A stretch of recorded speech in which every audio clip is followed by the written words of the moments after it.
వచ్చినప్పుడు అప్పుడు ఏమనిచ్చాడు? ఒక ఆలోచన, ఎలాగైనా యేసుక్రీస్తుని చూడాలి. చూడాలనుకుని యేసుక్రీస్తుని వెంబడించాడమ్మా. పుట్టివాడు ఉన్నాడు కాబట్టి కనబడుతుందా?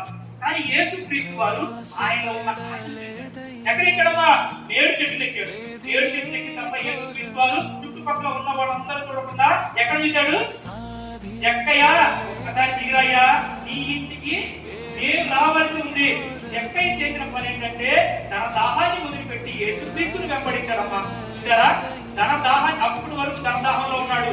తన దాహాన్ని వదిలిపెట్టి యేసుక్రీస్తుని వెంబడించగానే యేసుక్రీస్తు వారు తన ఇంటికి రావాలన్నారు. ఈ రోజు ఇక్కడ ఉన్నవాడు ఎవరైనా ధనం మీద ధనదాహంతో ఉన్నారేమో, కోరికల దాహంతో ఉన్నారేమో, అధికార దాహంతో ఉన్నారేమో, ఒక్కసారి దేవుడికి విరోధమైన దాహాన్ని వదిలిపెట్టు, దేవుడిని వెంబడించు.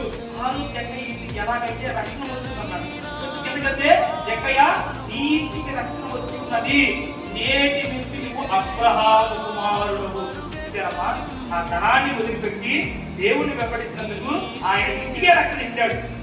ఆయన ఇంటికి వస్తానన్నాడు. ఈ రోజు యేసుక్రీస్తు వారు కూడా నీ ఇంటికి రావాలనుకుంటున్నాడు. నీలో ఏ దాహంలో నాకు తెలియదు, కానీ యేసుక్రీస్తు వారు తెలుసు. ఈ సిలువ రోజు నువ్వు ఆ దాహాన్ని వేసుకుంటావా? యేసుక్రీస్తుని వెంబడించినట్లయితే యేసుక్రీస్తు వారి పరలోక రాజ్యంలో 1000 పరిపాలన నిలబెట్టుకోవాలమ్మా. ఆ దాహాన్ని కొరికి తెచ్చాడు. ఈ దాహాన్ని కొరికి తెచ్చాడు యేసుక్రీస్తు వారి అనుకూలమైన దాహాన్ని.